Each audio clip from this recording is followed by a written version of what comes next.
Sufrí un accidente y desperté solo en la UCI. Mi esposa sabía lo que había pasado. Le llamaron. Le explicaron todo.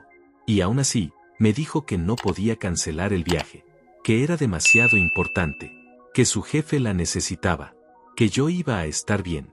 10 días solo en ese hospital. 10 días mirando el techo, contando las horas, esperando que alguien que me amara apareciera por esa puerta. Y nadie llegó. Nadie que yo esperaba, al menos. Cuando Sabina volvió, no volvió con flores. No volvió con culpa. Volvió con papeles. Con una carpeta ordenada, con su firma ya puesta en algunos lugares, y me dijo con una frialdad que todavía me corta por dentro que era hora de firmar el divorcio. Que nuestra historia había terminado. Que ella ya había tomado la decisión por los dos. Yo no dije nada. Solo llamé a Nidia, la enfermera que me había acompañado todas esas noches, y le pedí un favor. Le pedí el registro oficial de visitantes de mi habitación durante esos 10 días. Ella lo trajo. Me lo entregó con una pequeña sonrisa que yo en ese momento no entendí del todo. Y se lo pasé a Sabina sin decir una sola palabra. Sabina abrió el papel. Lo recorrió con los ojos. Y su cara palideció de una manera que yo nunca había visto en 11 años de matrimonio. No fue vergüenza. No fue sorpresa exactamente. Fue algo más profundo, más difícil de nombrar. Fue el rostro de alguien que acaba de entender que mientras ella estaba lejos, alguien más había estado aquí. Todas las noches. Sin faltar una sola vez. El mismo nombre. Repetido 10 veces. Una por cada noche que mi esposa eligió no estar.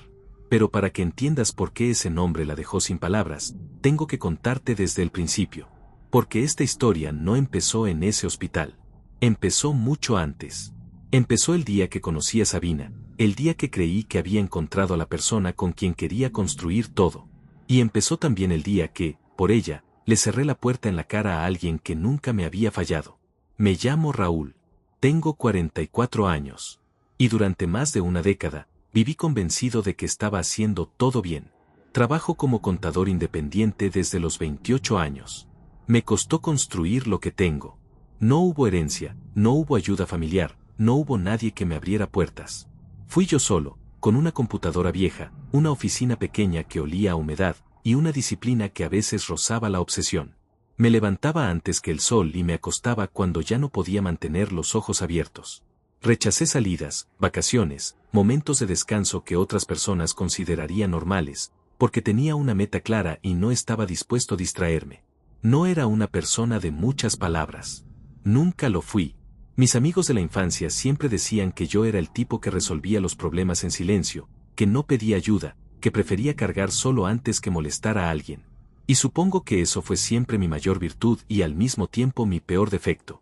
Porque hay personas en este mundo que detectan esa característica desde lejos. Que ven a alguien dispuesto a cargar solo y deciden, casi instintivamente, subirse a esa espalda sin preguntar. Sabina fue una de esas personas. Aunque yo tardé 11 años en entenderlo.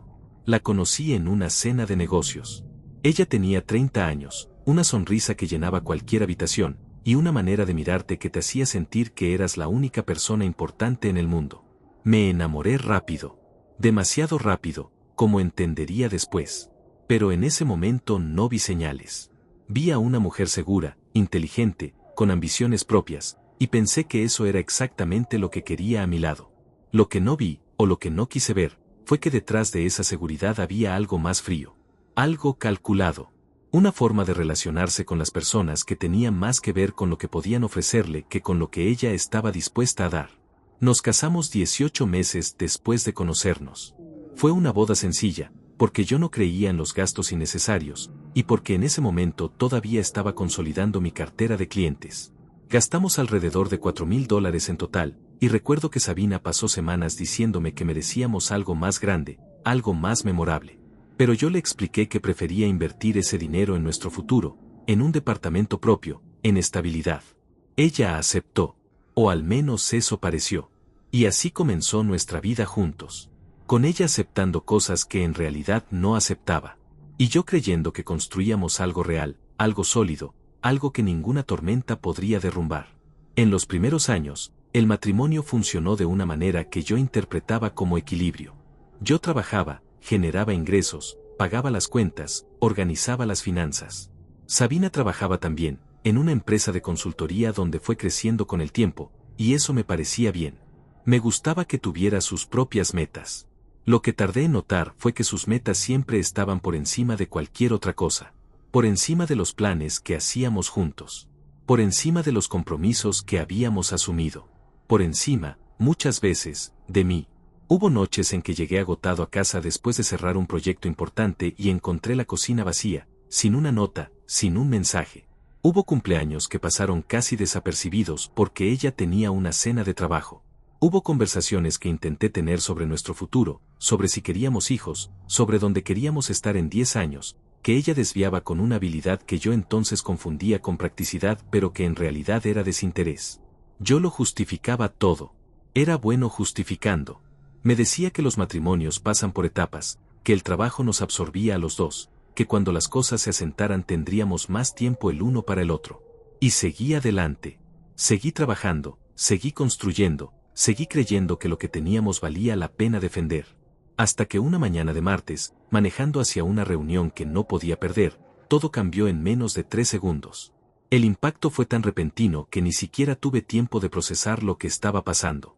Un segundo estaba mirando el semáforo en verde, calculando mentalmente cuánto tiempo me tomaría llegar a la reunión, y al siguiente había un sonido brutal, metálico, ensordecedor, y mi cuerpo fue lanzado hacia un lado con una violencia que nunca había experimentado en mi vida.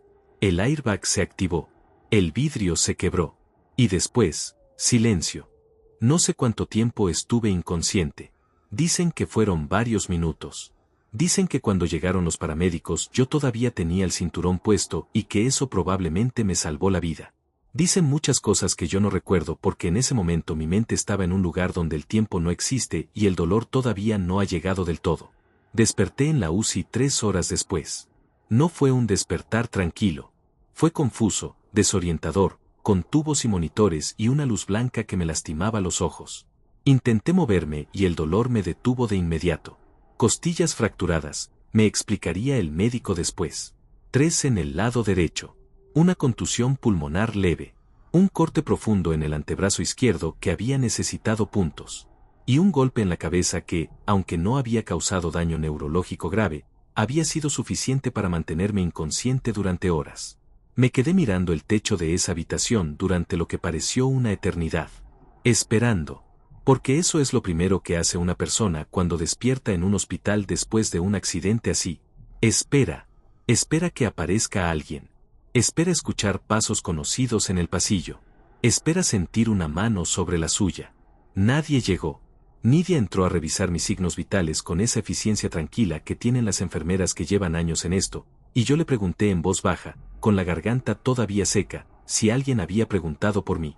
Ella me miró un momento antes de responder. Solo un momento, pero yo lo noté.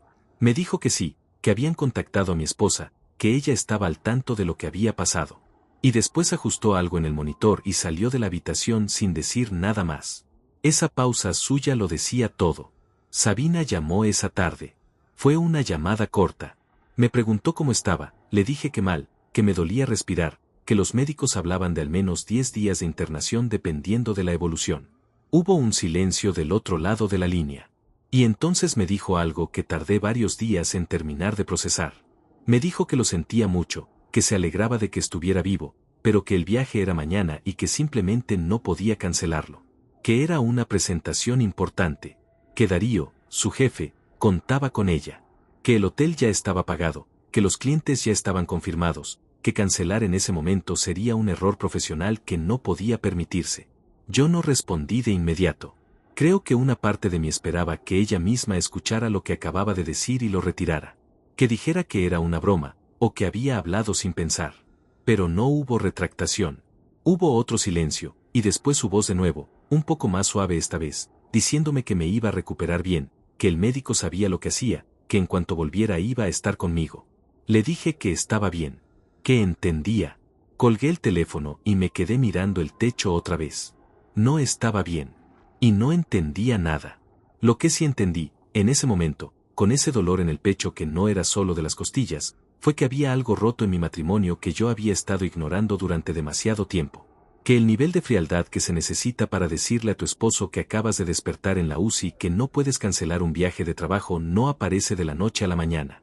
Esa frialdad se construye, se acumula, se instala lentamente en una relación cuando una de las dos personas deja de ver a la otra como una prioridad y empieza a verla como un elemento más del paisaje cotidiano. Yo había sido parte del paisaje de Sabina durante años sin darme cuenta.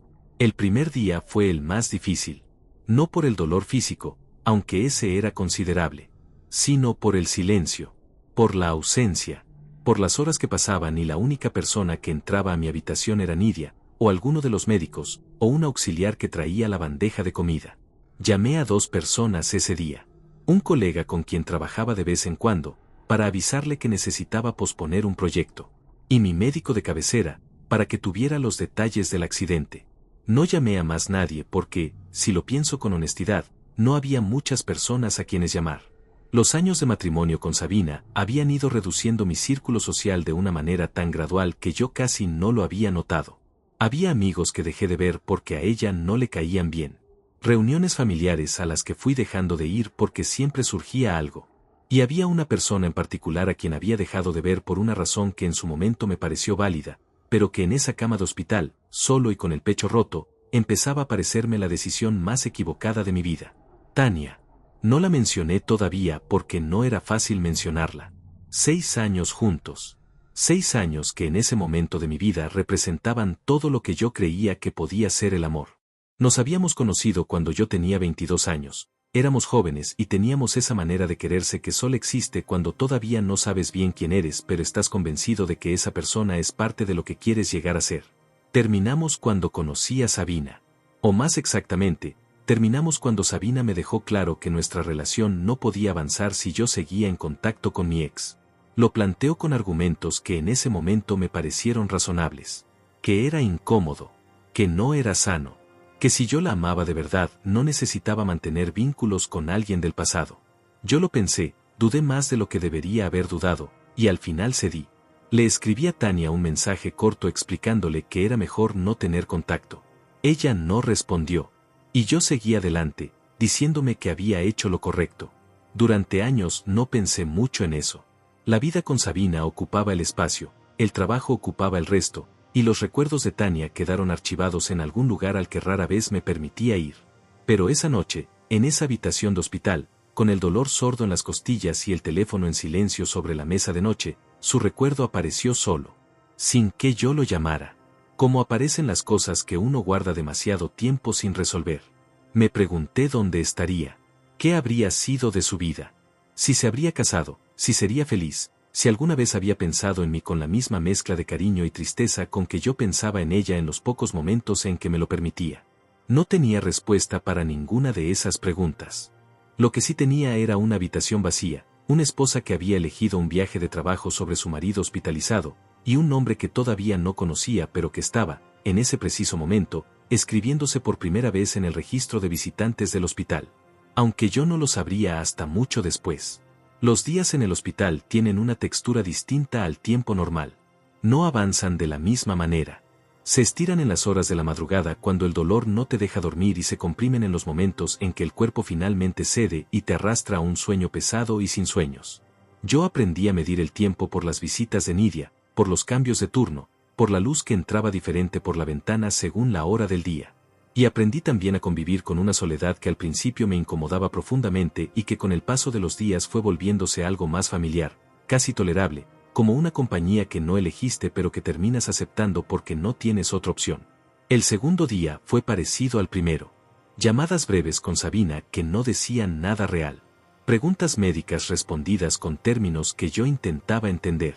Y esa sensación constante de estar esperando algo que no llegaba. Fue Nidia quien, sin proponérselo, cambió algo en ese segundo día. Entró a revisar mis signos vitales cerca de las 10 de la noche, cuando el pasillo ya estaba más silencioso y la mayoría de los pacientes de ese piso estaban durmiendo o intentándolo. Hizo su rutina habitual, anotó algo en la tableta, y cuando estaba a punto de salir se detuvo un momento junto a la puerta. Me miró con esa expresión que tienen las personas cuando están evaluando si deben decir algo o no y al final lo dijo. Me dijo que había alguien en la sala de espera del piso. Le pregunté quién era. Me dijo que no lo sabía con certeza, que era una mujer, que había llegado cerca de las 8 de la noche y que seguía ahí, que había preguntado por mí en recepción pero que no había pedido pasar, que solo estaba sentada, en silencio, con una botella de agua que casi no había tocado. Me quedé en silencio procesando eso. Le pregunté si había dado su nombre. Nidia dudó un segundo y me dijo que sí, que había dado su nombre para el registro, como lo pedía el protocolo del hospital, pero que no había dicho nada más. Y antes de que yo pudiera preguntar cuál era ese nombre, ella me dijo suavemente que era tarde, que necesitaba descansar, y salió de la habitación. Esa noche no dormí bien. No solo por el dolor, que seguía siendo considerable cada vez que intentaba cambiar de posición, sino por esa información que Nidia me había dejado caer con la naturalidad de quien menciona el clima. Una mujer, en la sala de espera, que había preguntado por mí pero no había pedido entrar. Intenté construir una lista mental de quién podría ser. No era larga esa lista.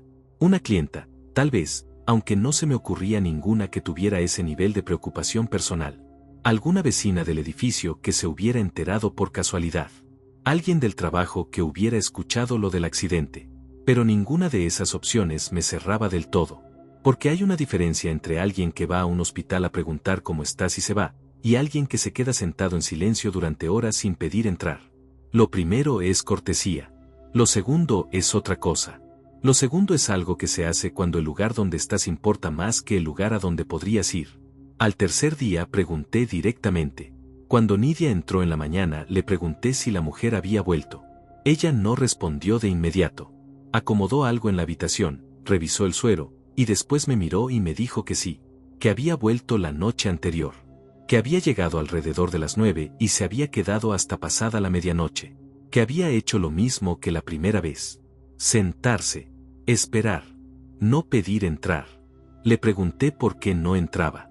Nidia se encogió levemente de hombros y me dijo que eso era algo que yo tendría que preguntarle a ella. Pero yo no sabía quién era ella.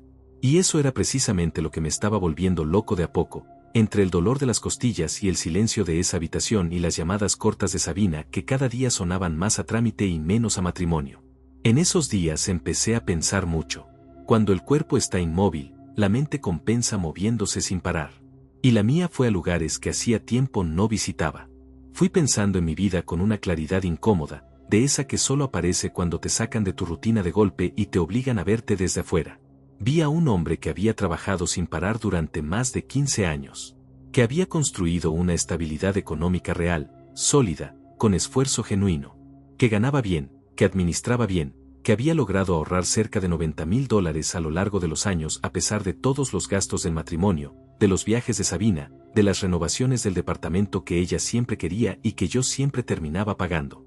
Vi también a un hombre que había ido achicando su mundo sin darse cuenta, que había cedido en demasiadas cosas creyendo que ceder era una forma de amar, que había dejado ir personas importantes convencido de que estaba protegiendo su matrimonio, que había confundido la paz con la resignación durante años y que recién ahora, en esa cama, empezaba a notar la diferencia.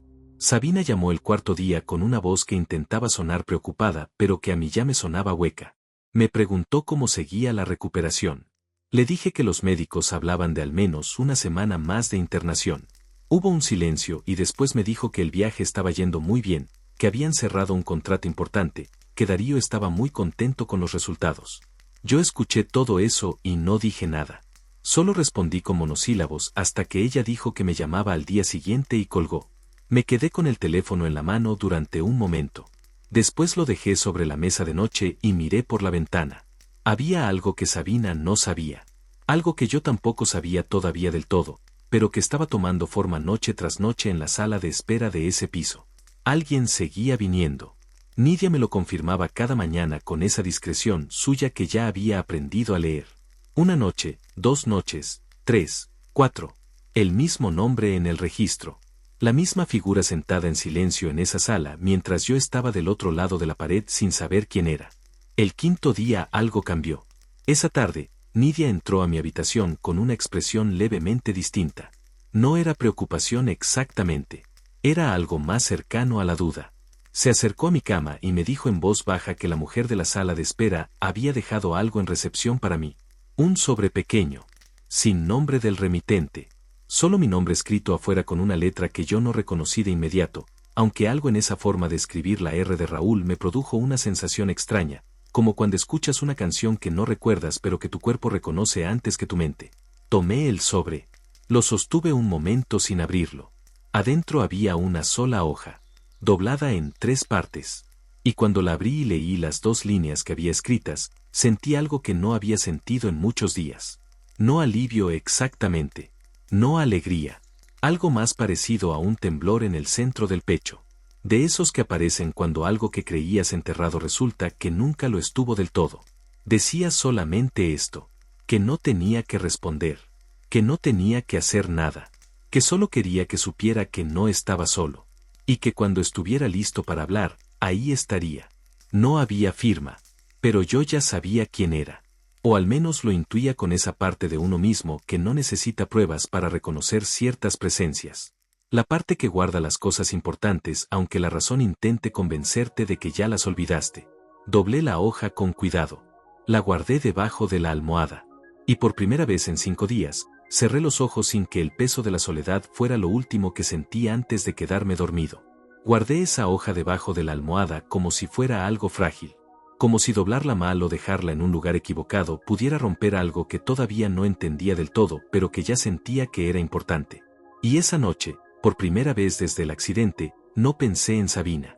No pensé en el dolor de las costillas, ni en los días que faltaban para salir del hospital, ni en los clientes que estaba dejando esperar. Pensé en esa letra, en esa R, en esas 2 líneas escritas con una calma que solo tiene quien lleva mucho tiempo practicando la paciencia. Me pregunté cuánto tiempo llevaba Tania en esa ciudad sin que yo lo supiera. Me pregunté si siempre había estado cerca o si había vuelto hace poco.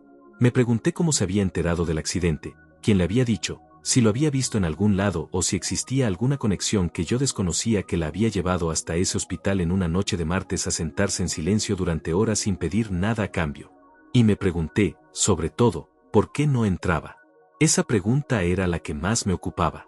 Porque si hubiera venido hasta ahí, si había dejado ese sobre, si seguía apareciendo noche tras noche, era porque algo la movía a hacerlo. Pero había una línea que no cruzaba.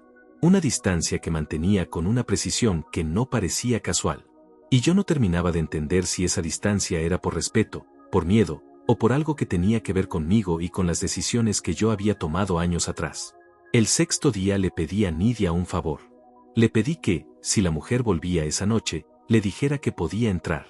Que yo quería verla. Nidia me miró un momento con esa expresión suya que no decía nada pero lo insinuaba todo, y asintió sin hacer preguntas. Era buena en eso. En hacer las cosas sin convertirlas en un evento. Esa tarde la espera fue diferente. Ya no era la espera pasiva de los días anteriores, esa espera que se parece más a la resignación que a la expectativa. Era una espera activa, tensa, con la atención puesta en cada sonido del pasillo, en cada par de pasos que se acercaban y se alejaban sin detenerse frente a mi puerta. Pasaron las 8. Pasaron las 9. El pasillo fue quedando más silencioso a medida que la noche avanzaba. Y yo empecé a pensar que tal vez esa noche no vendría. Que tal vez el hecho de que yo hubiera pedido verla había cambiado algo, había roto el equilibrio de esa presencia silenciosa que se mantenía exactamente donde podía cuidar sin comprometer. Pero entonces escuché pasos que se detuvieron. Y la puerta se abrió. Tania entró despacio, con esa forma de moverse que tenía, tranquila pero no lenta, como alguien que sabe exactamente dónde está pisando. Llevaba el cabello más corto que en mis recuerdos. Tenía una línea fina cerca de los ojos que no estaba antes. Y tenía también esa manera de mirar que yo había guardado sin darme cuenta durante todos esos años, directa y suave al mismo tiempo, como si pudiera verte de verdad sin que eso te resultara incómodo. Se quedó parada un momento junto a la puerta. Y yo no supe qué decir. Después de todo ese tiempo, después de esa semana de preguntas y de noches con el sobre debajo de la almohada, cuando finalmente la tuve frente a mí no encontré ninguna de las palabras que había estado ensayando. Fue ella quien habló primero. Me dijo que se alegraba de que estuviera vivo. Sin drama, sin lágrimas, sin el peso de todo lo que no habíamos dicho en años. Solo eso. Con una sencillez que me desarmó más que cualquier discurso largo. Yo le dije que no sabía que seguía en la ciudad. Ella me dijo que siempre había estado. Que nunca se había ido. Hubo un silencio entre los dos que no fue incómodo. Fue de esos silencios que solo existen entre personas que en algún momento se conocieron de verdad, donde el silencio no es ausencia sino una forma distinta de comunicación. Le pregunté cómo se había enterado del accidente. Me dijo que lo había visto en un grupo de vecinos del barrio donde yo vivía, que alguien había publicado algo sobre el accidente en la avenida, que había visto mi nombre y que sin pensarlo demasiado había venido. Me dijo que no sabía si era lo correcto, que había dudado mucho antes de entrar esa primera noche, que había estado a punto de irse varias veces, pero que algo no la dejaba moverse de esa sala de espera. Le pregunté por qué no había pedido entrar antes. Se quedó un momento en silencio, y después me dijo algo que no olvidé más. Me dijo que no era su lugar, que yo tenía una vida, una esposa, y que ella no quería aparecer de una manera que complicara nada, que solo quería saber que estaba bien, que si yo hubiera tenido a alguien al lado, ella se habría ido en paz sin que yo lo supiera jamás. Esa última parte me golpeó de una manera que no esperaba. Si yo hubiera tenido a alguien al lado, pero no lo tenía, y los dos lo sabíamos. Le pregunté cómo estaba su vida. Me dijo que bien, que trabajaba en diseño gráfico, que tenía su propio estudio pequeño, que le iba razonablemente bien. Me dijo que no se había casado. Lo dijo sin énfasis, sin intención de que sonara nada, pero sonó a algo de todas formas. O tal vez era yo quien lo convertía en algo porque necesitaba convertirlo. Estuvimos hablando casi una hora. No hablamos de lo que había pasado entre nosotros. No hablamos de Sabina ni de cómo habían terminado las cosas. Hablamos de cosas más pequeñas. De la ciudad, de trabajo, de un libro que los dos habíamos leído en épocas distintas y que resultó que nos había gustado por razones completamente diferentes. Y en esa conversación de cosas pequeñas había algo enorme que ninguno de los dos nombraba pero que los dos sentíamos. La familiaridad. Esa cosa rara e irreemplazable que no se fabrica, que o existe o no existe, y que con Tania siempre había existido con una naturalidad que yo nunca había vuelto a encontrar con nadie más. Cuando se fue, cerca de la medianoche, me dijo que volvería si yo quería. Le dije que sí, que quería. Y así siguieron los días. Tania aparecía cada noche. Se quedaba una hora, a veces más. Hablábamos. O a veces no hablábamos demasiado y simplemente compartíamos ese espacio sin necesitar llenarlo de palabras. Ella traía a veces un café del puesto de la planta baja, a veces un libro, a veces solo llegaba y se sentaba en la silla junto a la ventana y me preguntaba cómo había ido el día. Y yo le contaba. Le contaba de los médicos, de la evolución, de los ejercicios de respiración que me habían mandado hacer, de las noches en que el dolor no me dejaba dormir. No le conté lo de Sabina. No porque quisiera ocultarlo, sino porque en esas horas con Tania, Sabina parecía pertenecer a otro mundo. A un mundo paralelo que existía de día, en las llamadas cortas y en los mensajes que decían poco, y que de noche quedaba suspendido mientras yo estaba en esa habitación con la única persona que había elegido estar ahí sin que nadie se lo pidiera. Hubo una noche, la octava desde el accidente, en que Tania llegó con una expresión diferente. Más quieta. Se sentó, tomó su café, y después de un rato me dijo que quería preguntarme algo pero que yo no estaba obligado a responder. Le dije que preguntara. Me dijo que si yo era feliz. Así, directo, sin rodeos, con esa manera suya de ir al centro de las cosas sin pedir permiso. Tardé en responder. Porque era una pregunta que yo mismo hacía tiempo que no me hacía. Y cuando me la hacía, la respuesta que aparecía no era la que quería encontrar. Le dije que no lo sabía. Que había confundido la estabilidad con la felicidad durante tanto tiempo que ya no estaba seguro de saber distinguir una de la otra. Ella asintió. No dijo nada más sobre eso. No me dio consejos ni opiniones. Solo asintió, como alguien que recibe una respuesta honesta y la respeta sin necesitar agregarle nada. Esa noche, cuando se fue, me quedé mirando el techo durante mucho tiempo. Y pensé en lo siguiente. En lo que venía después del hospital. En lo que me esperaba cuando cruzara esa puerta de vuelta al mundo real. En Sabina, que seguía en ese viaje con su jefe sin haber aparecido ni una sola vez. Y en todo lo que esa ausencia me estaba diciendo con una claridad que ya no podía seguir ignorando. Faltaban 2 días para que Sabina volviera. Y yo ya no era el mismo hombre que había entrado a ese hospital. El 9º día amaneció con una lluvia fina que golpeaba suavemente el vidrio de la ventana. Yo llevaba casi 2 semanas en esa cama y mi cuerpo empezaba a reclamar movimiento, espacio, aire que no fuera el de esa habitación. Los médicos habían dicho que si la evolución seguía bien podría recibir el alta en 2 o 3 días más. Las costillas estaban respondiendo. La contusión pulmonar había cedido casi por completo. El corte del antebrazo cicatrizaba limpio. Físicamente, estaba mejorando. Por dentro era otra historia. Esa mañana Nidia entró con mi desayuno y se quedó un momento más de lo habitual. Se notaba que quería decir algo. La conocía ya lo suficiente como para saber cuando estaba midiendo sus palabras. Finalmente me dijo, mientras acomodaba la bandeja, que el día anterior había habido una llamada para la habitación. Que una mujer había llamado preguntando por mi estado. Que no era Sabina. Que había dejado un número pero que después había dicho que no era necesario devolverle el llamado, que solo quería saber que estaba bien.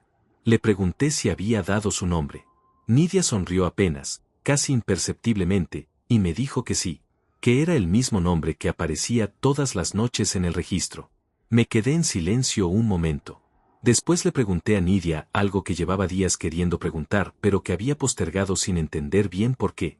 Le pregunté qué pensaba ella de todo esto. De la situación. De Tania viniendo cada noche. De Sabina sin aparecer. De ese registro con un nombre repetido 10 veces mientras el nombre de mi esposa no aparecía ni una sola vez. Nidia me miró con esa calma suya que a esas alturas ya me resultaba familiar y casi reconfortante. Y me dijo algo que no olvidé más. Me dijo que en sus años de trabajo había aprendido que los momentos de crisis tienen una manera de ordenar las cosas. De poner a cada persona exactamente donde corresponde. Que los hospitales son lugares donde la verdad aparece sola, sin que nadie la fuerce, porque cuando las circunstancias son extremas la gente muestra lo que realmente es. Los que se quedan. Los que se van. Los que aparecen sin que nadie los llame. Después tomó la bandeja vacía y se fue. Y yo me quedé con esas palabras dando vueltas en la cabeza durante el resto de la mañana. Los que aparecen sin que nadie los llame. Tania había aparecido sin que yo lo supiera, sin que yo se lo pidiera, sin que hubiera ninguna obligación ni ningún vínculo formal que la conectara conmigo en ese momento. Solo había visto un nombre en un grupo de vecinos y había venido. Y había seguido viniendo. Noche tras noche, con esa constancia silenciosa que yo no sabía cómo nombrar pero que sentía en algún lugar profundo como algo que hacía mucho tiempo no experimentaba. La sensación de que alguien estaba ahí no porque tuviera que estarlo sino porque elegía estarlo. Esa tarde Tania llegó más temprano que de costumbre.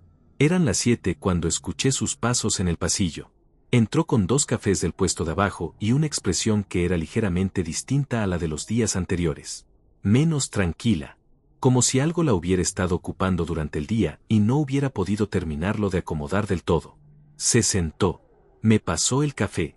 Y después de un momento me dijo que al día siguiente volvía Sabina. No era una pregunta. Lo sabía. No sé cómo lo sabía, si yo se lo había mencionado en alguna conversación de esos días o si simplemente lo había calculado, pero lo sabía. Le dije que sí, que volvía al día siguiente. Hubo un silencio entre los dos. Uno de esos silencios que tienen peso. Tania miró el café que sostenía entre las manos y me dijo que quería que yo supiera algo antes de que eso pasara. Que no quería que hubiera malentendidos sobre por qué había venido todos esos días. Que no había venido a recuperar nada ni a reclamar nada ni a complicar mi vida. Que había venido porque cuando vio mi nombre en esa publicación sintió algo que no pudo ignorar. Y que eso era todo. Que lo que yo hiciera con mi vida a partir de ahí era completamente mío y que ella lo respetaba sin importar cuál fuera la decisión. Yo la escuché hasta el final. Y después le dije algo que también llevaba días guardando sin saber cómo sacarlo. Le dije que lo que me había dado en esos 10 días había sido más de lo que mi esposa me había dado en los últimos años. Le dije que no lo decía para lastimarla ni para hacerla sentir responsable de nada.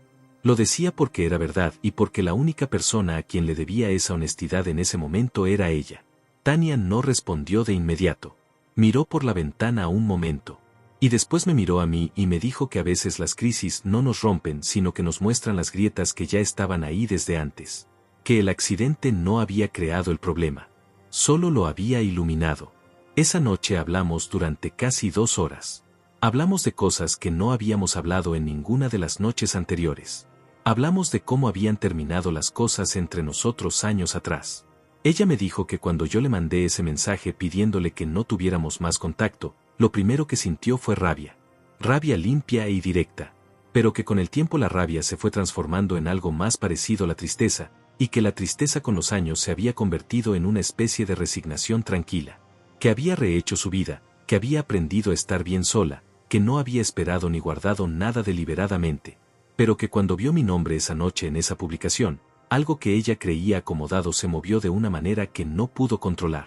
Le pregunté si me había perdonado por haberle mandado ese mensaje. Me miró un momento, y me dijo que sí, que hacía mucho tiempo, que entendía que yo había sido una persona joven que había tomado una decisión equivocada creyendo que era la correcta, que eso no me hacía mala persona, que solo me hacía humano. Esa respuesta me afectó más de lo que esperaba, porque yo no estaba seguro de haberme perdonado a mí mismo todavía. Y escuchar que ella lo había hecho, con esa simplicidad, sin condiciones ni reproches, fue como soltar algo que había estado cargando tanto tiempo que ya no notaba el peso hasta que lo dejé caer. Cuando Tania se fue esa noche me quedé pensando en lo que venía al día siguiente. Sabina volvía. Y yo no sabía exactamente qué iba a pasar cuando llegara. No sabía con qué actitud vendría, qué diría, cómo intentaría encuadrar esos 10 días de ausencia. Pero lo que sí sabía, con una claridad que no había tenido antes del accidente, era que yo ya no estaba dispuesto a hacer como si nada. Ya no era capaz de tomar lo que ella me diera, guardarlo en algún cajón interno, y seguir adelante como si el matrimonio fuera algo que se sostiene solo con voluntad y costumbre. Me quedé dormido esa noche pensando en eso. Y dormí mejor que en todas las noches anteriores. A la mañana siguiente vino el médico a hacer la revisión habitual. Me dijo que los resultados eran buenos, que si seguía así podría recibir el alta en 48 horas. Me explicó los cuidados que tendría que tener en casa, los medicamentos, las restricciones físicas durante las próximas semanas. Yo escuché todo con atención y tomé notas en el teléfono porque mi cabeza en ese momento estaba también en otro lugar. Cerca del mediodía recibí un mensaje de Sabina. Decía que el vuelo aterrizaba esa tarde, que pasaría primero por el departamento a dejar el equipaje y que después vendría al hospital. Lo leí 2 veces. Guardé el teléfono. Y me dediqué a esperar. Llegó a las 4:30 de la tarde. Entró a la habitación con esa seguridad suya que yo conocía bien, con el bolso colgado en el hombro y el cabello recién arreglado y una expresión que intentaba combinar preocupación con normalidad, como si los 10 días que habían pasado fueran algo que podía integrarse sin demasiado problema en la narrativa de nuestro matrimonio. Se acercó a la cama. Me dio un beso en la frente. Me preguntó cómo estaba. Le dije que mejor. Me dijo que se alegraba. Me preguntó cuándo daban el alta. Le dije que en 2 días probablemente. Todo eso sucedió en menos de 3 minutos. Con la eficiencia de 2 personas que han aprendido a comunicarse en la superficie sin tocar nunca lo que está abajo. Después se sentó en la silla junto a la cama, la misma silla donde Tania se había sentado todas las noches, y cruzó las piernas y me miró con una expresión que yo tardé un segundo en descifrar. No era culpa. No era alivio genuino. Era algo más parecido a la determinación. Como alguien que ha estado ensayando una conversación durante el vuelo y está listo para tenerla. Me dijo que tenía que hablar conmigo de algo importante. Le dije que adelante. Abrió el bolso. Sacó una carpeta. La puso sobre la mesa de noche con un movimiento que pretendía ser casual pero que no lo era en absoluto. Y me dijo que había estado pensando mucho durante el viaje. Que nuestra relación llevaba tiempo sin funcionar. Que los dos lo sabíamos aunque ninguno lo hubiera dicho en voz alta. Que ella había tomado la decisión de ser honesta y que creía que lo mejor para los dos era separarse. Yo miré la carpeta. Le pregunté qué era eso. Me dijo que eran los papeles del divorcio. Que los había preparado antes de viajar. Que ya tenía un abogado. Que había dividido los bienes de una manera que ella consideraba justa. Que solo necesitaba mi firma en algunos lugares para poder seguir adelante. La miré durante un momento largo. La miré de una manera en que probablemente no la había mirado en años. Sin la capa de costumbre, sin el filtro de la convivencia, sin la disposición automática a ceder que había desarrollado sin darme cuenta a lo largo de 11 años. La miré como se mira a alguien cuando finalmente has decidido ver lo que siempre estuvo ahí. Y entonces hice algo que ella no esperaba. Sonreí. No fue una sonrisa de alegría ni de triunfo. Fue la sonrisa de alguien que acaba de confirmar algo que ya sabía pero que necesitaba ver confirmado para poder actuar. Y sin decir nada más, presioné el botón para llamar a Nidia. Nidia entró a la habitación con esa puntualidad suya que ya me resultaba tan familiar como el sonido de los monitores o la luz blanca del techo. Me miró. Miró a Sabina. Y sin que yo tuviera que decir nada con palabras, pareció entender que algo importante estaba a punto de suceder en esa habitación. Esa capacidad suya de leer los ambientes era una de las cosas que más había valorado durante esos días. No hacía falta explicarle. Solo hacía falta pedirle. Le pedí el registro de visitantes. Sabina me miró con una expresión que no terminaba de definirse. Había algo de confusión ahí, algo de impaciencia, y algo más que yo no supe nombrar en ese momento pero que reconocería después como el primer destello de inquietud. Preguntó qué era el registro de visitantes. No le respondí. Esperé. Nidia salió y volvió en menos de 3 minutos con una hoja impresa. El registro oficial de visitantes de mi habitación durante los 10 días de internación.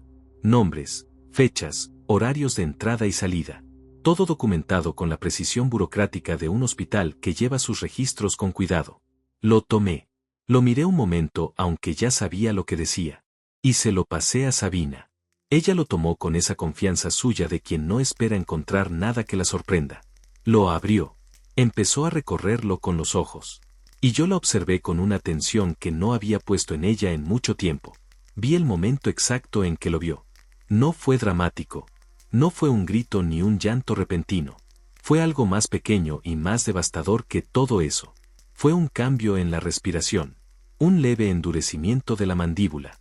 Y después el color que se iba de su cara de una manera gradual pero inconfundible, como cuando una luz se apaga lentamente y el cuarto no queda completamente oscuro pero ya no es el mismo. El nombre de Tania. Repetido 10 veces. Una por cada noche. Con los horarios anotados al lado. Llegada a las 8, salida pasada la medianoche. Llegada a las 8:30, salida a la 1. 10 entradas. 10 noches consecutivas. Sin faltar una sola vez. Sabina levantó los ojos del papel y me miró. Yo no dije nada. Solo la dejé mirar. Hubo un silencio en esa habitación que duró varios segundos y que se sintió mucho más largo. Nidia seguía junto a la puerta, inmóvil, con esa discreción suya que en ese momento agradecí profundamente. Y yo seguí mirando a Sabina con esa calma nueva que había ido construyendo durante 10 días de soledad y de conversaciones nocturnas y de preguntas que me había hecho a mí mismo con una honestidad que antes no me permitía. Fue Sabina quien habló primero. Y lo primero que dijo no fue una disculpa. No fue una pregunta genuina. Fue un nombre dicho con una entonación que intentaba ser neutral, pero que estaba cargada de algo que yo reconocí de inmediato como la incomodidad de quien acaba de perder el control de una situación que creía tener perfectamente manejada. Dijo el nombre de Tania como si fuera una acusación. Le dije que sí. Me preguntó qué hacía ella ahí, con un tono que implicaba que había algo malo en eso, que había algo que yo tenía que explicar y justificar, como si la persona que necesitaba dar explicaciones en esa habitación fuera yo y no ella. Y en ese momento sentí algo que no esperaba sentir. No rabia. No tristeza. Algo más parecido a la claridad absoluta. De esa que llega cuando todas las piezas de algo que no entendías de repente encajan y el cuadro completo aparece frente a ti con una nitidez que ya no puedes ignorar.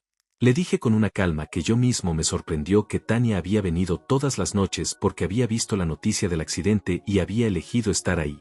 Sin que nadie se lo pidiera. Sin ninguna obligación.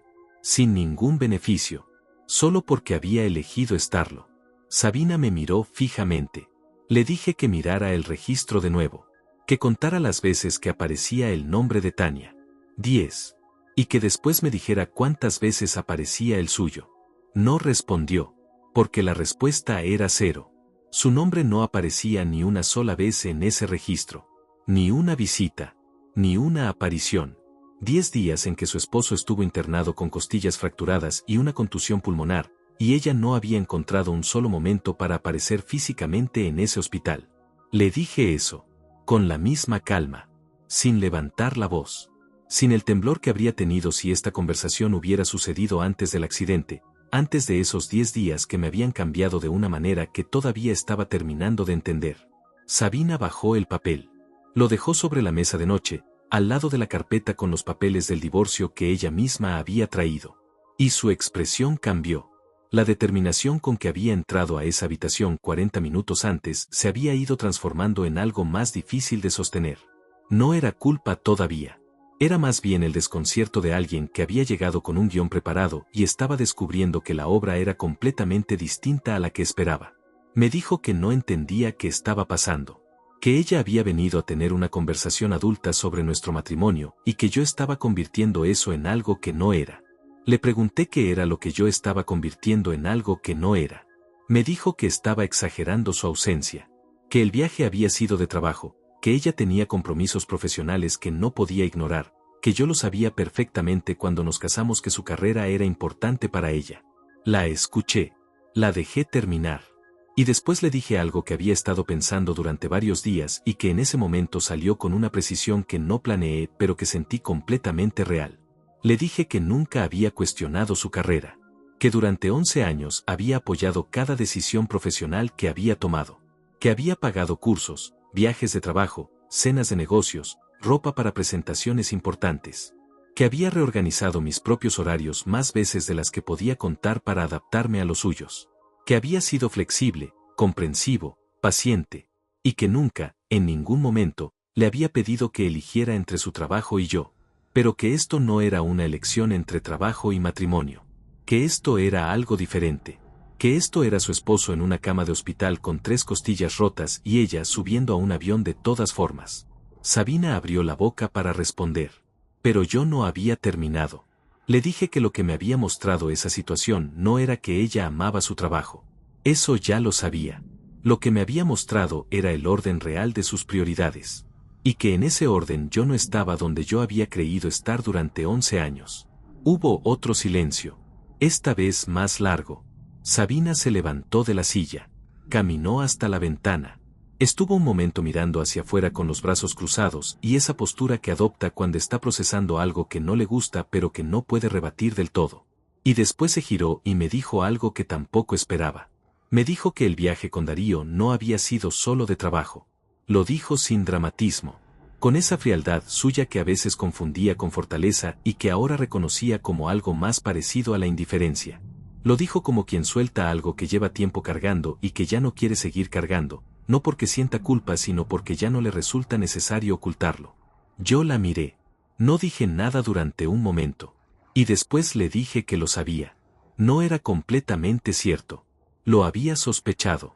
Había habido señales durante meses que yo había guardado en ese cajón interno donde guardaba las cosas que no quería terminar de ver. Los mensajes que apagaba rápido cuando yo me acercaba. Las noches en que llegaba tarde con una energía distinta. Las conversaciones sobre Darío que siempre tenían un tono ligeramente diferente al que se usa para hablar de un jefe. Yo lo había notado. Y había elegido no verlo. Porque a veces es más fácil no ver que enfrentar lo que ver implica. Pero en esa cama de hospital, después de 10 días de soledad y de conversaciones honestas y de un registro de visitantes que decía todo lo que necesitaba saber, ya no había espacio para seguir eligiendo no ver. Sabina me preguntó qué iba a pasar ahora. Le dije que iba a tomarme el tiempo que necesitara para recuperarme. Que cuando tuviera el alta y estuviera en condiciones de sentarme con un abogado iba a revisar esa carpeta que ella había traído. Que no iba a firmar nada bajo presión ni desde una cama de hospital. Que si quería el divorcio lo iba a tener, pero en mis tiempos y con mi propio abogado revisando cada línea de lo que ella había preparado. Su expresión cambió levemente. Le dije también que el departamento estaba a mi nombre, que los ahorros que habíamos acumulado durante el matrimonio, cerca de $90,000, estaban en una cuenta que yo administraba y que no iba a moverse un solo dólar hasta que hubiera un acuerdo legal claro y revisado. Que si ella tenía un abogado yo también iba a tener uno. Y que si pensaba que iba a firmar lo que ella había preparado solo porque estaba en una cama con el cuerpo roto y el ánimo por el piso, había calculado muy mal. Sabina me miró con una expresión que mezclaba sorpresa con algo que se parecía al reconocimiento, como si estuviera viendo por primera vez una versión de mí que no esperaba encontrar. Y tal vez era así, porque el Raúl que había entrado a ese hospital 10 días atrás probablemente habría firmado, habría cedido, habría buscado la manera de hacer las cosas más fáciles para ella aunque eso lo complicara todo para él. Era bueno en eso, demasiado bueno. Pero ese Raúl había pasado 10 noches solo mirando el techo. Había recibido un sobre con 2 líneas escritas por alguien que no tenía ninguna obligación de estar ahí. Había tenido conversaciones que lo habían obligado a verse con honestidad. Y había aprendido, de la manera más incómoda posible, la diferencia entre alguien que está en tu vida porque le conviene y alguien que aparece en tu peor momento sin que nadie se lo pida. Ya no era el mismo. Y Sabina, mirándome desde el otro lado de esa habitación, lo estaba entendiendo en tiempo real. Tomó la carpeta de la mesa de noche. La guardó en el bolso sin decir nada. Tomó también su bolso del hombro y se dirigió hacia la puerta. Se detuvo un momento antes de salir. y sin girarse del todo me dijo que iba a hablar con su abogado. Le dije que hiciera lo que necesitara hacer. Salió. La puerta se cerró con un sonido suave. Y yo me quedé solo en esa habitación que durante 10 días había sido mi mundo entero. Solo, pero de una manera completamente diferente a como había estado solo todos esos días anteriores. Sin el peso de esperar a alguien que no iba a llegar. Sin esa tensión sorda de quien está pendiente de una llamada que no termina de sonar. Nidia, que había permanecido junto a la puerta durante toda la conversación con esa discreción que la caracterizaba, se acercó a la cama. Me preguntó si estaba bien. Le dije que sí. Y era verdad. Después le pregunté si podía hacerle un favor. Si podía avisar en recepción que esa noche había una persona autorizada para visitarme. Una persona cuyo nombre ya conocía de memoria porque lo había visto repetido 10 veces en ese registro que todavía estaba sobre la mesa de noche. Nidia sonrió. Una sonrisa pequeña, genuina, de las que no necesitan palabras para decir todo lo que dicen. Y fue a avisar. Esa noche Tania llegó a las 8 menos cuarto. Unos minutos antes de lo habitual, como si algo le hubiera dicho que esa noche era diferente a las anteriores. Entró a la habitación con los 2 cafés de siempre y se detuvo un segundo al verme. No dije nada todavía. Pero había algo en mi expresión que ella leyó de inmediato, con esa capacidad suya de leer lo que no se dice, y dejó los cafés sobre la mesa de noche y se sentó en la silla sin hacer preguntas. Le di tiempo. Me tomé el café despacio. Y después le conté todo. Le conté que Sabina había venido esa tarde. Le conté los papeles del divorcio, la carpeta preparada de antemano, la confesión sobre Darío dicha con esa frialdad que todavía me resonaba en algún lugar del pecho. Le conté que le había mostrado el registro de visitantes. Le conté su cara cuando vio el nombre repetido 10 veces. Y le conté lo que yo le había dicho antes de que se fuera. Tania escuchó todo sin interrumpir. Con esa atención completa que tiene la gente que sabe escuchar de verdad, no la que espera su turno para hablar sino la que realmente está presente en cada palabra que recibe. Cuando terminé de hablar se quedó un momento en silencio. Miraba el café que sostenía entre las manos. Y después levantó los ojos y me preguntó cómo estaba. No me preguntó qué iba a hacer. No me preguntó qué significaba todo eso para nosotros. Me preguntó cómo estaba yo. Y esa diferencia, esa manera de poner la prioridad exactamente donde debía estar, me dijo más sobre ella en ese segundo que muchas conversaciones largas. Le dije que estaba bien, que estaba más tranquilo de lo que habría esperado, que había algo extraño en sentirse mal y al mismo tiempo sentirse en paz, como si 2 cosas opuestas pudieran existir al mismo tiempo sin cancelarse. Ella asintió. Me dijo que eso tenía sentido, que a veces el dolor y el alivio llegan juntos porque vienen del mismo lugar, que cuando algo que estaba mal termina, el cuerpo no sabe exactamente cómo clasificar eso, si llorarlo o soltarlo. Estuvimos en silencio un rato. No fue un silencio incómodo. Nunca lo era con ella. Era el tipo de silencio que se comparte con alguien cuando las palabras ya hicieron su trabajo y lo que queda no necesita ser nombrado. Fue ella quien habló primero esta vez. Me dijo que quería ser honesta conmigo sobre algo, que durante esos 10 días había intentado mantener una distancia clara, que había venido porque se preocupaba genuinamente por mí y porque no había podido hacer otra cosa cuando vio mi nombre en esa publicación, pero que había tenido mucho cuidado de no cruzar ninguna línea, de no convertir su presencia en algo que no le correspondía ser mientras yo seguía siendo el esposo de otra persona. Le dije que lo sabía, que lo había notado, que esa distancia que había mantenido era una de las cosas que más había valorado de su manera de estar ahí. Me miró un momento. Y después me dijo que ahora la situación era diferente, que lo que yo le había contado cambiaba las cosas de una manera que ella no podía ignorar, y que quería ser clara sobre algo antes de que siguiéramos adelante. Le dije que hablara.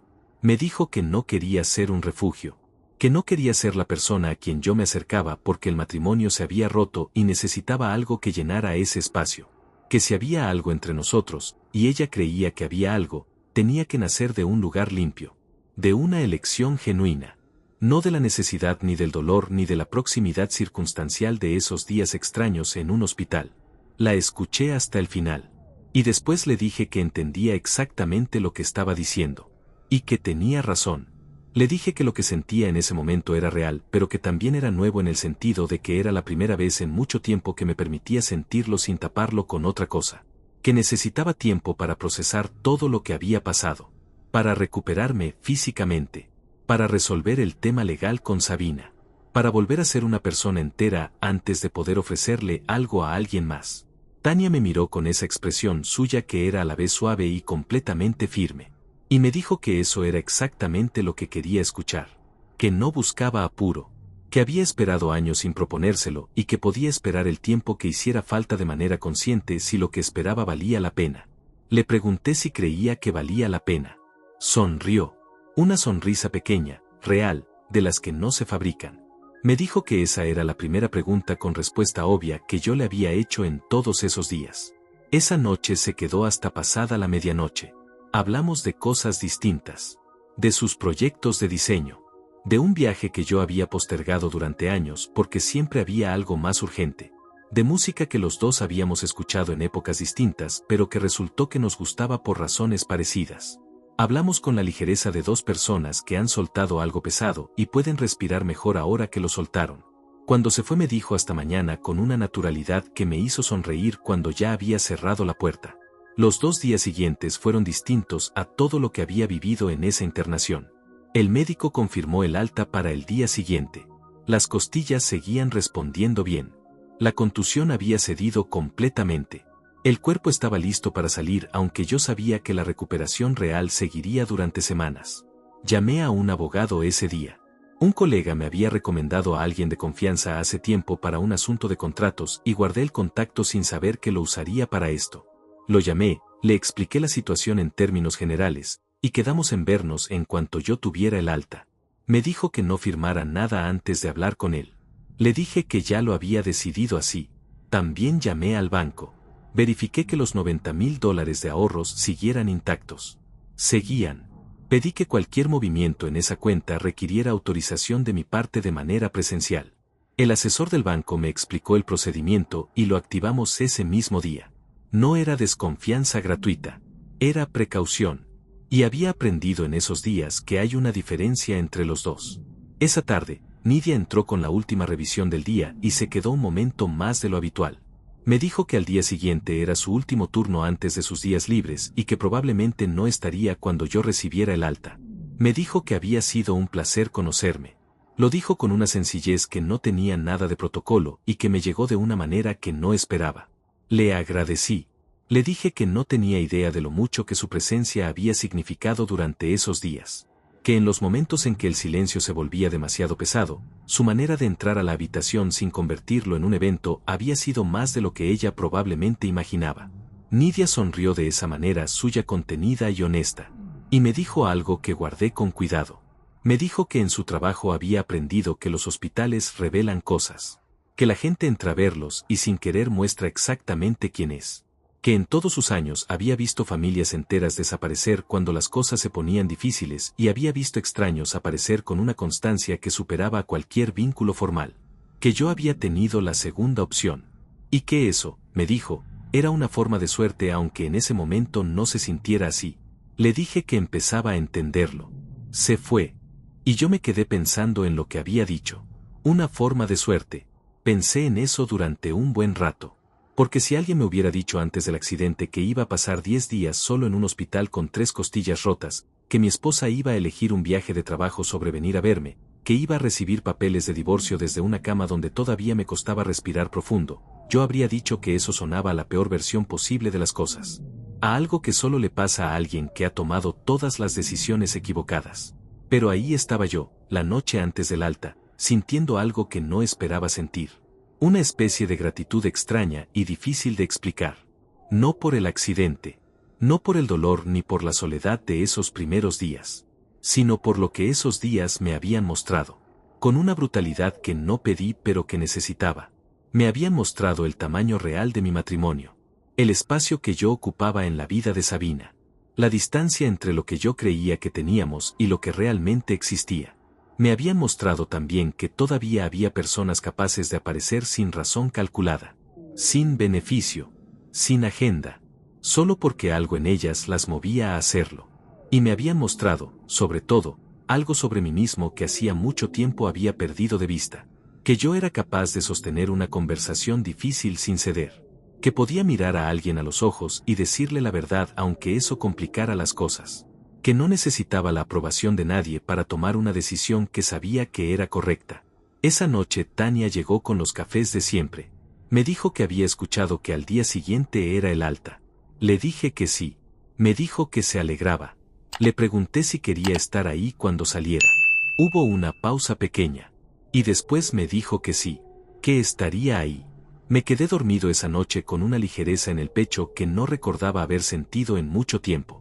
Como cuando uno deja de cargar algo que cargó tanto tiempo que ya no notaba el peso. Y descubre, recién cuando lo suelta, lo pesado que era en realidad.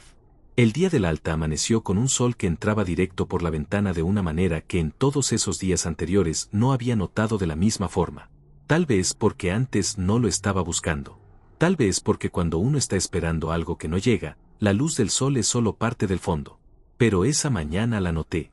Era de esas luces limpias de mitad de semana que hacen que todo parezca un poco más manejable de lo que era el día anterior.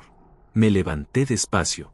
Las costillas todavía protestaban con ciertos movimientos, especialmente cuando giraba el torso o intentaba algo que implicara esfuerzo en el lado derecho. El médico me había explicado que la recuperación completa tomaría entre 6 y 8 semanas. Que tenía que evitar esfuerzos físicos, cargar peso, movimientos bruscos. Que el cuerpo iba a ir marcando sus propios tiempos y que lo más inteligente era respetarlos sin apresurarse. Hice las cosas despacio esa mañana. Me duché con cuidado, me vestí con la ropa que había pedido que trajeran el día anterior, guardé las pocas cosas que había acumulado durante esos días en una bolsa pequeña. El sobre de Tania lo guardé en el bolsillo interior de la chaqueta. No sé exactamente por qué lo hice. No era un objeto de valor ni nada que necesitara conservar físicamente, pero algo en mí quiso tenerlo cerca ese día. Como se guarda algo que marcó un antes y un después, aunque desde afuera parezca insignificante. La enfermera del turno de mañana, que no era Nidia, me trajo los papeles del alta y me explicó los cuidados post-internación con una eficiencia amable. Firmé donde correspondía. Recibí las recetas de los medicamentos y las indicaciones escritas para las semanas siguientes. Todo muy ordenado, muy claro, muy distinto a la confusión de ese primer día en que había despertado sin saber bien dónde estaba ni qué tan grave era lo que había pasado. Esperé en la habitación hasta que vinieron a confirmar que todo estaba en orden administrativamente. Y mientras esperaba, miré ese cuarto por última vez con una atención que no le había dado antes. La silla junto a la ventana donde Tania se había sentado todas las noches. El monitor que ya estaba apagado. La mesa de noche donde habían estado los papeles del divorcio de Sabina antes de que ella los recogiera y se fuera. El techo que había mirado tantas horas que podría haberlo dibujado de memoria. Era solo una habitación. Paredes blancas, luz fluorescente, olor a desinfectante. Pero ese cuarto había sido el lugar donde más cosas habían cambiado en mi vida en el menor tiempo posible. Donde había entendido cosas que 11 años de matrimonio no me habían dejado ver. Donde había tenido conversaciones que no sabía que necesitaba tener. Donde alguien había aparecido sin que yo lo pidiera y se había quedado sin que nadie se lo exigiera. Salí de la habitación con la bolsa en la mano y caminé despacio por el pasillo hacia los ascensores. El hospital a esa hora de la mañana tenía una actividad tranquila, diferente al movimiento de las tardes. Enfermeras que se cruzaban con carpetas. Un médico hablando en voz baja por teléfono. El sonido lejano de algún monitor. Todo eso que durante 10 días había sido mi mundo cotidiano y que en unas horas quedaría atrás. Cuando salí por las puertas principales hacia el exterior, el aire me golpeó de una manera que no esperaba. No era frío ni cálido. Era simplemente aire de afuera. Aire que no era de hospital. Y eso, que en circunstancias normales no significaría absolutamente nada, en ese momento significó todo. Tania estaba ahí. Estaba parada a un costado de la entrada, con las manos en los bolsillos de una chaqueta gris, mirando hacia la calle. Cuando escuchó mis pasos se giró. Y me miró con esa expresión suya que no era ni dramática ni contenida sino simplemente real. Como siempre había sido con ella. Sin capas encima. Se acercó. Me preguntó cómo estaba. Le dije que bien. Que era raro estar afuera.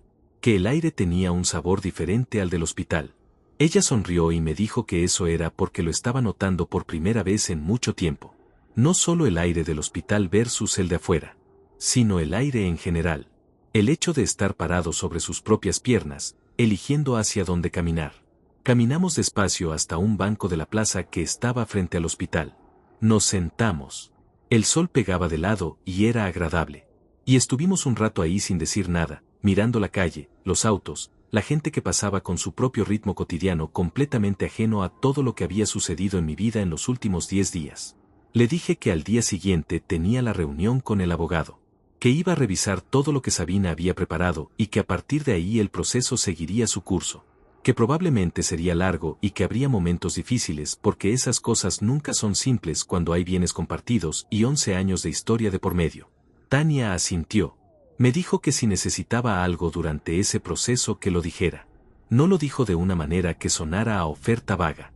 Lo dijo como alguien que tiene claro lo que está ofreciendo y por qué lo ofrece. Le dije que lo sabía. Y que lo iba a tener en cuenta. Hubo una pausa. Y después le dije algo que había estado pensando desde la noche anterior. Le dije que quería pedirle algo. Que quería pedirle tiempo. No distancia, no silencio, no una despedida que luego hubiera que revertir. Sino tiempo real. Para resolver lo que había que resolver, para recuperarme como correspondía, para volver a ser una versión de mí mismo que se sintiera completa antes de buscar algo con alguien más. Tania me miró. Y me dijo que eso no era un pedido. Que eso era lo único que tenía sentido. Que ella no era una solución, ni un escape, ni un reemplazo. Que era una persona. Y que como persona podía esperar si lo que esperaba era real. Le pregunté si no le daba miedo esperar y que las cosas no resultaran como esperaba. Me dijo que el miedo era parte de cualquier cosa que valiera la pena. Que si no hubiera ningún riesgo probablemente no valdría nada. Nos quedamos otro rato en ese banco. Sin prisa. El sol fue cambiando de posición lentamente. Algunos palomas caminaban cerca de nuestros pies con esa indiferencia total que tienen los animales que viven en las ciudades. Y yo pensé en lo extraño que es el tiempo. En cómo 10 días pueden cambiar más cosas que 10 años si las circunstancias son las correctas. En cómo el cuerpo a veces tiene que romperse para que uno pueda ver con claridad lo que la comodidad de la rutina había estado tapando. Pensé en Sabina. No con rabia. La rabia habría sido más sencilla. Pensé en ella con algo más parecido a la comprensión fría de alguien que finalmente ve a otra persona como realmente es y no como quería que fuera. Sabina no era mala en el sentido simple de la palabra.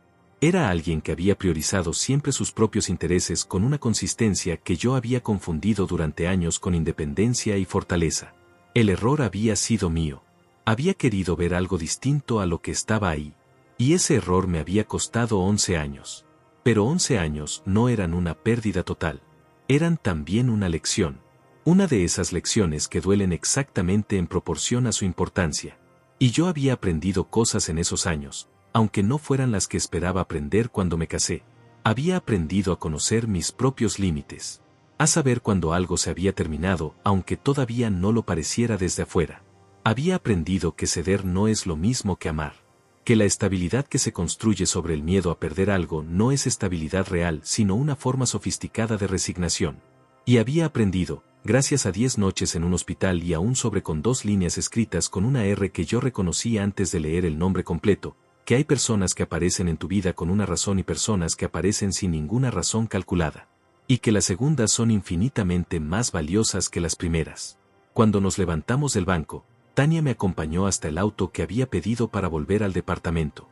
Antes de que yo subiera me dijo que me cuidara, que tomara los medicamentos, que no intentara forzar el cuerpo antes de que estuviera listo. Le dije que sí a todo. Después le dije que la llamaría. Me dijo que sabía que lo haría. Y había algo en la manera en que lo dijo, sin duda, sin el exceso de confianza que suena pose, sino con esa certeza tranquila de alguien que simplemente sabe, que me hizo sonreír mientras cerraba la puerta del auto. El trayecto de vuelta al departamento fue corto. Miré por la ventana durante todo el camino. Las calles, la gente, los negocios abiertos, la normalidad absoluta del mundo exterior que había seguido funcionando exactamente igual durante esos 10 días en que mi propio mundo se había reorganizado por completo desde adentro. Llegué al departamento. Abrí la puerta. Entré. Sabina no estaba. No había señales de que hubiera estado recientemente. Todo estaba en el mismo lugar donde siempre había estado. La misma cocina, el mismo living, los mismos cuadros en las paredes que habíamos elegido juntos en algún momento que ahora parecía pertenecer a otra vida. Me senté en el sillón. Dejé la bolsa en el piso. Y me quedé quieto un momento en ese silencio del departamento que era completamente diferente al silencio del hospital. No mejor ni peor. Solo diferente. El silencio de un lugar que reconocía, pero que ya no se sentía exactamente como mío de la misma manera que antes. Mañana vendría el abogado. Mañana empezaría el proceso de deshacer 11 años de manera legal y ordenada. Mañana habría papeles, conversaciones, decisiones concretas que tomar. Pero esa tarde, en ese sillón, solo necesitaba estar quieto un momento. Respirar. Notar que el aire tenía un sabor diferente también ahí adentro. Que algo había cambiado que no se veía pero que se sentía en cada rincón de ese espacio. Saqué el sobre del bolsillo interior de la chaqueta. Lo abrí. Leí las 2 líneas una vez más. Las mismas palabras de siempre. Que no tenía que responder. Que no tenía que hacer nada. Que solo quería que supiera que no estaba solo. Lo doblé con cuidado. Lo guardé de nuevo. Y por primera vez en mucho tiempo, sentí que eso era verdad. Las semanas que siguieron al alta fueron de una naturaleza extraña que no sé si tengo palabras exactas para describir. Era como vivir en 2 tiempos al mismo tiempo. Por un lado estaba la recuperación física, lenta, disciplinada, con sus medicamentos a horario y sus ejercicios de respiración y sus noches en que el cuerpo todavía recordaba el impacto con una insistencia que no pedía permiso. Por otro lado estaba todo lo demás. El proceso legal, las conversaciones con el abogado, las decisiones que había que tomar una por una con una claridad que yo me exigía mantener aunque por momentos resultara agotador. El abogado revisó cada página de lo que Sabina había preparado. Me explicó con paciencia y precisión todo lo que yo necesitaba entender. La división de bienes que ella había propuesto era conveniente para ella en varios puntos importantes. El departamento, que estaba a mi nombre, aparecía en sus papeles dentro de un acuerdo que implicaba compensaciones que no reflejaban el valor real de lo que yo había aportado durante 11 años. Los ahorros también estaban tocados de una manera que requería revisión. Mi abogado preparó una contrapropuesta. Fue un proceso que tomó varias semanas. Hubo idas y vueltas, mensajes a través de los abogados, momentos en que Sabina intentó acelerar las cosas con una urgencia que yo ya no interpretaba como impaciencia sino como necesidad. Necesidad de resolver rápido para poder seguir adelante con una vida que claramente ya había empezado a construir sin mí mucho antes de que yo lo supiera. No cedí en los puntos importantes. El departamento quedó para mí. Los ahorros se dividieron de manera equitativa considerando los aportes reales de cada uno durante el matrimonio, lo cual significaba que la mayor parte correspondía a lo que yo había generado. Sabina obtuvo lo que le correspondía dentro de lo que era justo. No más, no menos. Y yo aprendí en ese proceso algo que debería haber aprendido antes. Que defender lo que es tuyo no es mezquindad. Es simplemente no regalar lo que construiste con años de trabajo a alguien que decidió irse por su propio pie. Hubo un momento, cerca del final del proceso legal, en que Sabina me llamó directamente. Sin aviso, sin pasar por los abogados. Contesté porque había decidido que no iba a esconderme de nada. Contesté y la escuché. Me dijo que creía que habíamos llegado a un punto en que podíamos ser adultos y resolver las cosas sin tanto trámite. Que si yo era más flexible en algunos puntos podíamos terminar con esto más rápido y los dos podíamos seguir adelante. Le dije que yo ya estaba siguiendo adelante. Que el ritmo del proceso no le estaba determinando mi falta de flexibilidad, sino la necesidad de hacer las cosas correctamente. Que si quería hablar, que hablara con mi abogado. Y que si lo que quería era que yo cediera en puntos que eran legítimamente míos solo para agilizar sus tiempos, esa llamada no iba a producir el resultado que ella esperaba. Hubo un silencio del otro lado. Y después colgó. No me produjo ninguna satisfacción especial. No fue un momento de triunfo. Fue simplemente el cierre natural de algo que había debido cerrarse mucho antes y que por mi propia incapacidad de ver las cosas con claridad había seguido abierto más tiempo del necesario. Durante esas semanas, Tania y yo nos vimos varias veces. Sin prisa, sin la intensidad de esas noches de hospital, con la calma de 2 personas que saben que tienen tiempo y que no necesitan apresurarse para confirmar lo que ya saben. Tomamos cafés en un lugar cerca de su estudio. Caminamos una tarde por un parque que los dos conocíamos de épocas distintas. Hablamos de trabajo, de proyectos, de cosas cotidianas que en su boca tenían una textura diferente a la que tenían las conversaciones cotidianas con cualquier otra persona. No hablamos de nosotros de manera directa durante esas primeras semanas. No era necesario. Había algo entre los dos que no necesitaba ser nombrado para existir. Una corriente tranquila y constante que no exigía ser declarada formalmente para ser real. Y esa tranquilidad, esa ausencia de urgencia, era en sí misma algo completamente nuevo para mí.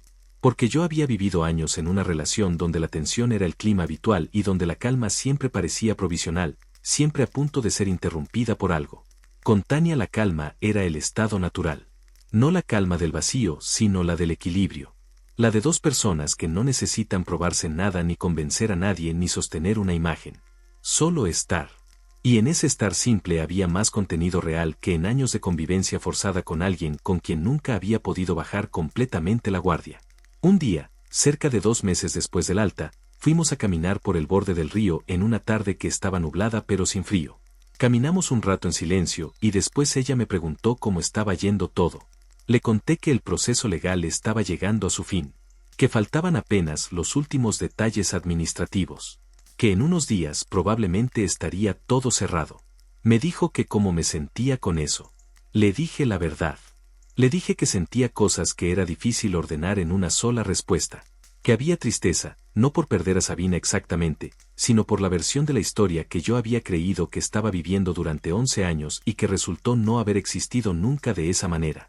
Que es un tipo de duelo particular ese, el de despedirse de algo que en realidad era una ilusión. Porque no estás llorando lo que perdiste, sino lo que nunca tuviste aunque creías que sí. Tania me escuchó. Y después me dijo algo que se quedó conmigo de una manera que todavía no termino de medir del todo. Me dijo que ese duelo era necesario. Que las personas que se saltan ese duelo apresurándose hacia lo siguiente terminan cargándolo de todas formas, solo que en un momento menos conveniente. Que el hecho de que yo lo estuviera sintiendo con honestidad era una señal de que estaba haciendo las cosas bien. Le pregunté si ella había tenido que hacer ese duelo alguna vez. Me miró de costado mientras caminábamos. Y me dijo que sí, que cuando yo le mandé ese mensaje años atrás pidiéndole que no tuviéramos más contacto, tardó mucho tiempo en procesar lo que eso significaba. No solo la pérdida de la relación, sino algo más difícil de nombrar. La pérdida de la versión de su propia historia que incluía a alguien que de repente había decidido que ella no cabía en la suya. Lo dijo sin reproche, con esa honestidad limpia que la caracterizaba. Y yo lo recibí de la misma manera, sin defenderme ni disculparme de nuevo porque eso ya lo habíamos hecho y no necesitaba repetirse. Solo lo recibí como lo que era. Una verdad dicha por alguien que confía en que la otra persona puede sostenerla sin quebrarse. Le dije que lo sentía. No como fórmula, sino de verdad. Ella asintió. Me dijo que lo sabía. Y siguió caminando. Esa tarde, de vuelta en el departamento que poco a poco estaba volviendo a sentirse como mío de verdad y no como el escenario de otra historia, me senté a pensar en todo lo que había pasado desde aquella mañana de martes en que manejaba hacia una reunión y el mundo cambió en menos de 3 segundos. Pensé en el hombre que era antes del accidente. Alguien que había construido mucho en términos concretos y que sin embargo vivía con una sensación permanente de que algo no encajaba del todo, sin permitirse examinar de cerca qué era ese algo porque examinarlo implicaba enfrentar respuestas que no estaba seguro de querer encontrar. Alguien que había aprendido a confundir la resignación con la madurez, que había llamado estabilidad a lo que en realidad era inmovilidad. Y pensé en el hombre que era ahora. No completamente distinto. No transformado de manera milagrosa por un accidente y 2 semanas de hospital, sino el mismo, pero con menos capas encima, con menos disposición a tolerar lo que no merecía ser tolerado, con una claridad nueva sobre lo que quería y sobre lo que no estaba dispuesto a seguir aceptando simplemente porque ya estaba acostumbrado a ello. Hay personas que necesitan que algo se rompa para poder ver, no porque sean torpes o ciegas, sino porque construyen sus vidas con tanto cuidado, con tanta dedicación al deber y a la responsabilidad, que se olvidan de mirar si lo que están construyendo los hace felices o simplemente los mantiene ocupados. Yo era una de esas personas. Y el accidente, con toda su brutalidad y su dolor y sus 10 días de soledad en una habitación blanca, me había dado algo que yo no habría podido comprarme con todos los dólares que había ahorrado durante años. Me había dado perspectiva. Real, dolorosa, irreemplazable. Me había mostrado que el amor verdadero no se anuncia. No llega con discursos ni con gestos calculados para ser vistos. Llega en silencio, de noche, y se sienta en una sala de espera durante horas sin pedir nada. Llega con un sobre pequeño con 2 líneas que no prometen nada extraordinario, sino simplemente que no está solo. Llega con 2 cafés y 1 hora de conversación y una manera de escuchar que te hace sentir que lo que dices importa de verdad. El divorcio se firmó un martes por la mañana. Fui al estudio del abogado, firmé donde correspondía, y salí a la calle con una sensación que no era alegría pero que tampoco era tristeza. Era algo más parecido a la solidez. Al suelo firme bajo los pies después de haber caminado mucho tiempo sobre algo que se movía sin que yo me diera cuenta. Esa noche llamé a Tania. Le dije que todo había terminado. Hubo un silencio breve del otro lado, de esos silencios que no son vacíos sino llenos de algo que no necesita palabras. Y después me preguntó cómo estaba. Le dije que bien, que de verdad bien. Y le pregunté si quería cenar conmigo esa semana. Dijo que sí, sin dudar, con esa naturalidad suya que era la cosa más valiosa que conocía. Colgué el teléfono y me quedé un momento quieto en el departamento. El mismo silencio de siempre, pero distinto, más liviano, como un cuarto que lleva tiempo con las ventanas cerradas y al que alguien finalmente le abre una y deja entrar el aire. Hubo una época en que yo creía que ser responsable significaba aguantar, que el amor era una forma de resistencia, que quedarse aunque doliera era una virtud. Tardé demasiado en entender que quedarse en un lugar que te reduce no es valentía. Es miedo disfrazado de compromiso. No culpo a nadie por ese error. Lo cometí yo, con los ojos abiertos y la mente dispuesta a ver lo que quería ver. Pero los errores que uno comete conscientemente, aunque sea a medias, son también los que uno puede dejar ir con más claridad cuando finalmente los ve por lo que son. Aprendí en esos días que la lealtad real no se declara. Se demuestra en las noches que nadie ve, en las salas de espera vacías a medianoche, en los sobres sin firma que llegan cuando más se necesitan y menos se esperan, en las personas que aparecen sin que nadie las llame y se quedan sin que nadie se los pida. Eso es lo que me quedó de todo esto. No la rabia, no el divorcio, no los papeles firmados, ni los ahorros protegidos, ni los derechos defendidos. Me quedó la certeza de que hay personas así en el mundo, y que si uno tiene la suerte, o el infortunio necesario, de verlas actuar en el momento justo, ya no puede volver a conformarse con menos. Yo no voy a volver a conformarme con menos.